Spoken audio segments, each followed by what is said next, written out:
Hoje eu gostaria de abordar um pouquinho aqui sobre o dia em que o mundo ficou escuro. A palavra de Deus nos diz, porque o Senhor vosso Deus é um Deus misericordioso. Ele não vai abandonar ou destruir você ou esquecer a aliança com os seus antepassados, que ele confirmou a eles por juramento. Diz-nos o livro de Deuteronômio, capítulo 4, versículo 31. Nós temos a tendência de nos tornar um pouco complacentes com a obra da crucificação. Talvez seja porque conhecemos a história até razoavelmente, e talvez seja porque temos uma versão hollywoodiana, limpa de eventos em nossas mentes. Ou talvez seja porque simplesmente não podemos compreender o horror daquele dia.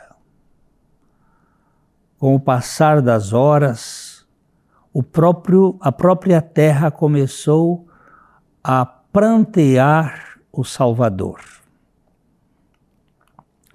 Sem explicação, o céu ao meio-dia escureceu. Não existe nenhum fenômeno astronômico, nenhum fenômeno que possa explicar o escurecimento do Sol, da Terra, por cerca de 3 horas, a não ser algo que transcenda. Esta não seria a primeira vez que lemos nas Escrituras onde Deus fez algo assim com a natureza. Ele fez com que uma grande escuridão cobrisse a terra no Egito, no livro de Êxodo, no capítulo 10, nos versos 21 e 22, a terra ficou escura. Houve uma escuridão tremenda que as pessoas não enxergavam nada, nem a luz brilhava. E cerca de 40 anos depois, Deus fez com que o sol parasse durante uma das batalhas de Israel, que tem um registro em Josué, no capítulo 10, os versos 12 a 14. Essa escuridão da crucificação foi provavelmente um sinal do julgamento de Deus. Deus pode mexer na natureza, pode operar algumas coisas extraordinárias, e esta é uma delas. Isaías, o profeta Isaías, ele falou de trevas e angústia que cobririam a terra. Naquele dia, rugirão sobre ela como o bramido do mar. E se alguém olhar para a terra, verá trevas e angústia. Até a luz será escuridade pelas nuvens. Isaías capítulo 5, versículo 30. Essa luz escurecida pelas nuvens, esse momento em que houve aquela expressão latina, tenebrae facte sunt, as trevas tomaram conta. de toda a terra, houve um momento de escurecimento profundo. O Criador estava numa cruz e toda a criação envolta em escuridão, estava em dores, as dores que advêm deste sacrifício tão cruel e cruento. As trevas foram traspassadas pela voz de Jesus ao clamar da cruz: Elohi, Elohi, lama sabachthani. Meu Deus, por que me abandonaste? Por que me viraste as costas? Este é um momento muito duro, quando o Senhor Jesus estava assumindo a nossa natureza pecaminosa, estava morrendo a nossa morte, carregando sobre si não somente os nossos pecados, mas a nós mesmos, envolvendo-se com o pecador de tal forma que o pecador pudesse morrer com ele para o pecado. Essas palavras nos surpreendem, nos desarmam e nos fazem imaginar o que Jesus quis dizer, mas podemos nunca saber totalmente, porque de muitas maneiras este momento é impossível para os seres humanos compreenderem.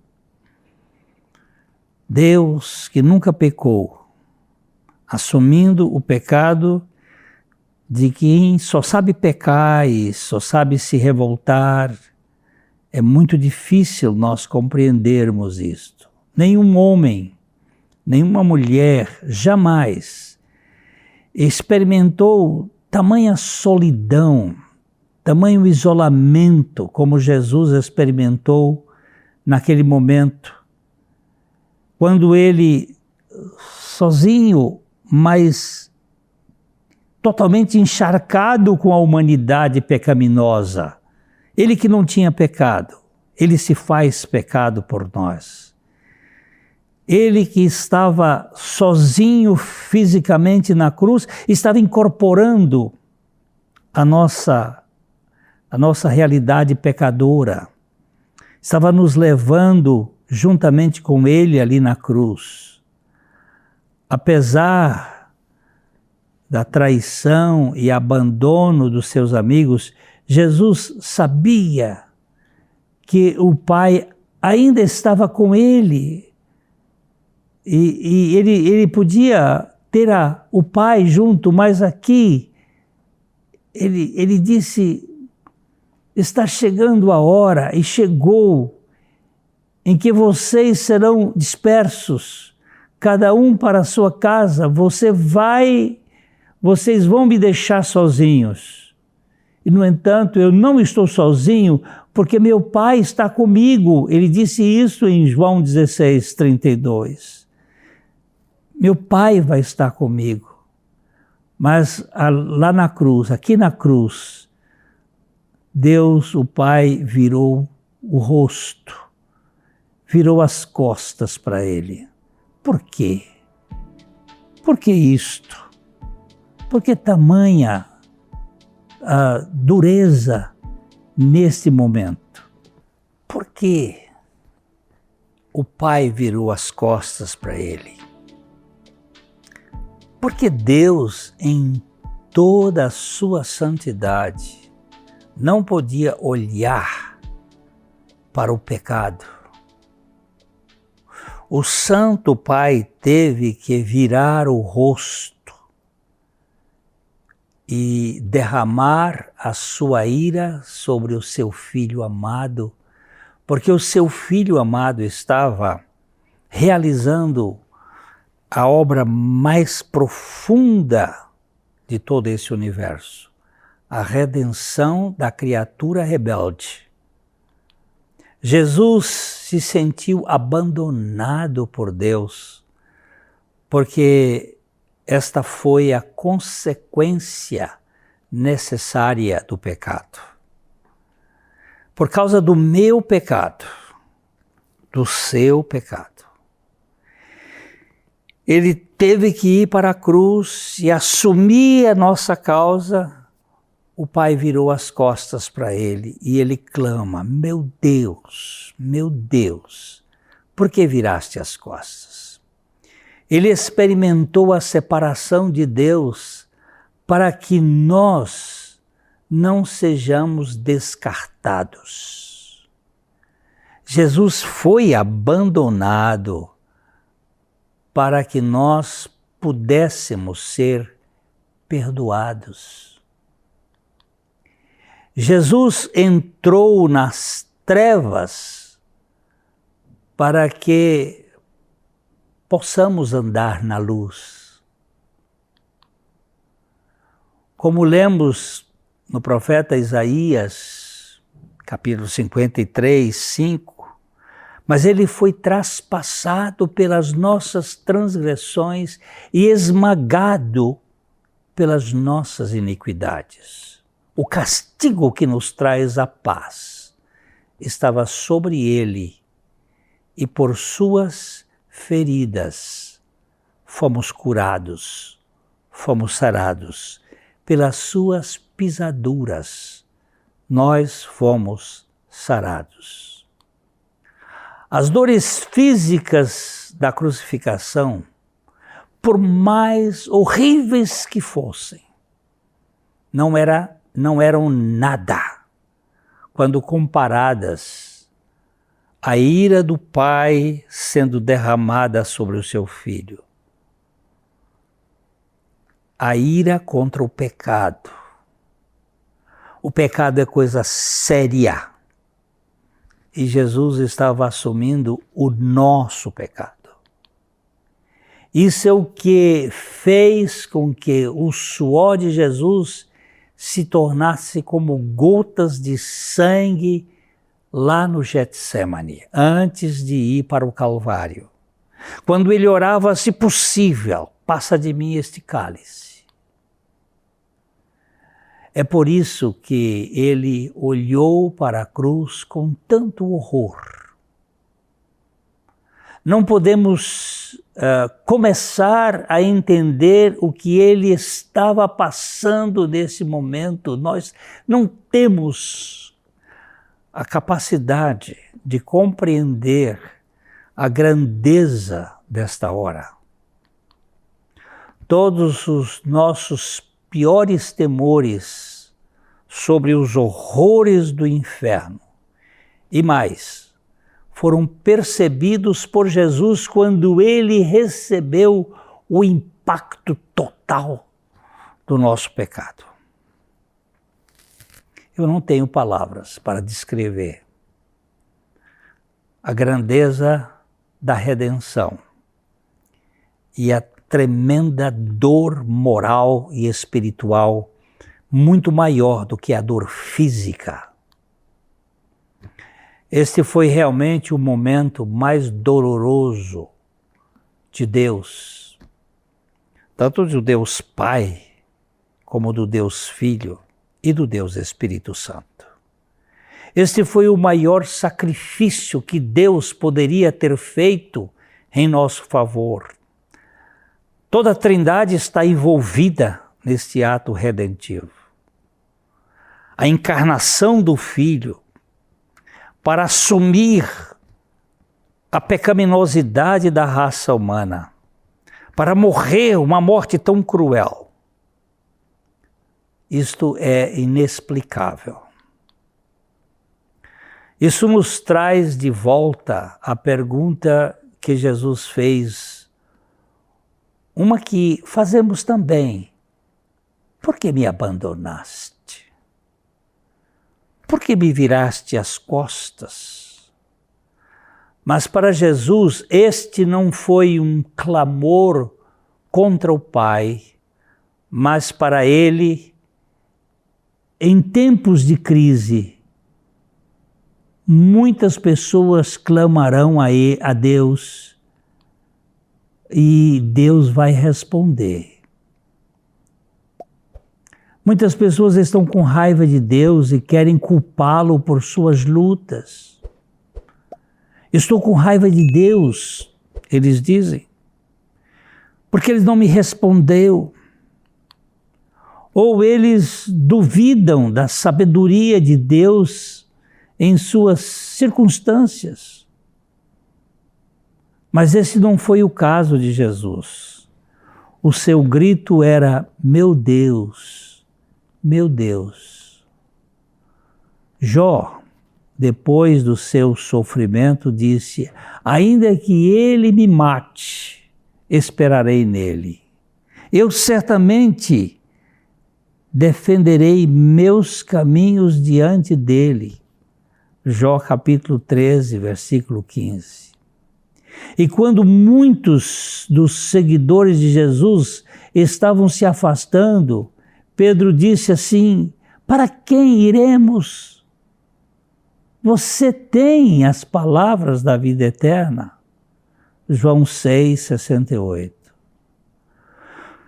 Quando não entendemos o que Deus está fazendo, devemos sempre recorrer ao que entendemos. Deus nos ama e tem nossos melhores e tem por nós melhores interesses em mente.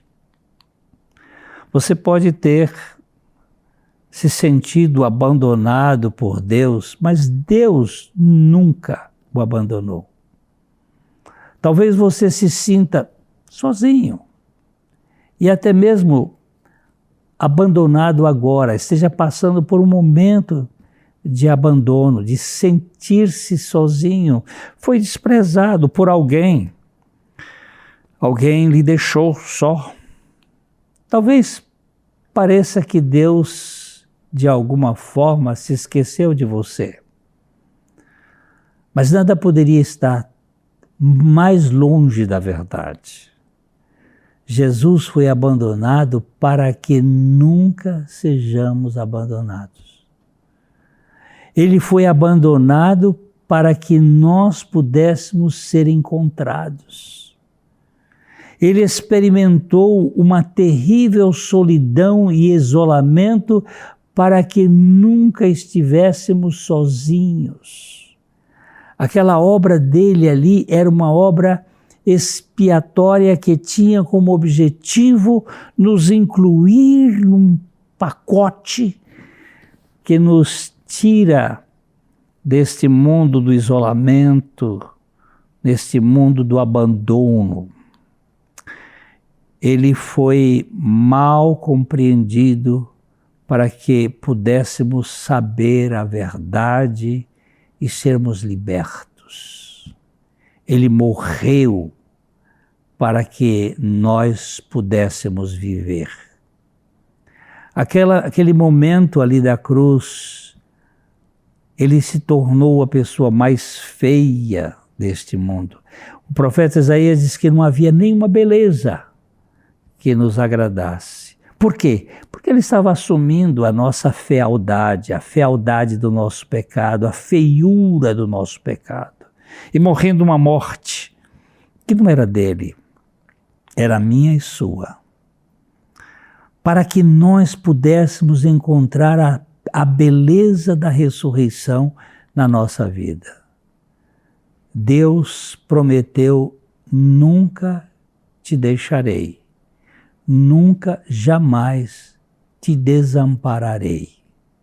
Porque em Cristo Ele realizou uma redenção que pode cobrir toda a perda que nós tivemos no jardim. Lá em Adão nós caímos e nos perdemos.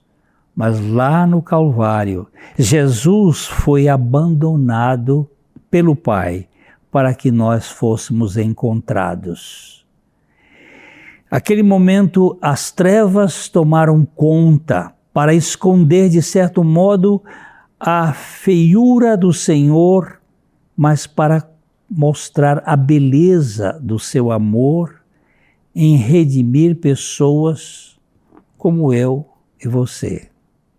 Essa é uma promessa em que podemos confiar. Eu nunca te deixarei. Eu jamais te desampararei. Isso está escrito em Hebreus capítulo 13, versículo 5. Esta é uma obra para todo aquele que crê. É o Evangelho de Jesus Cristo. O dia ficou tenebroso para que através deste sacrifício nós fôssemos iluminados com a revelação de um amor que transforma pecadores indignos em filhos do Altíssimo. Eu espero que você ganhe essa experiência da revelação do Senhor Jesus Cristo na sua vida. Que você saiba que Ele morreu para que você morresse e ressuscitasse juntamente com Ele. Quero deixar aqui o meu abraço. Até o nosso próximo encontro, se o Senhor assim permitir. De coração para coração. Até lá.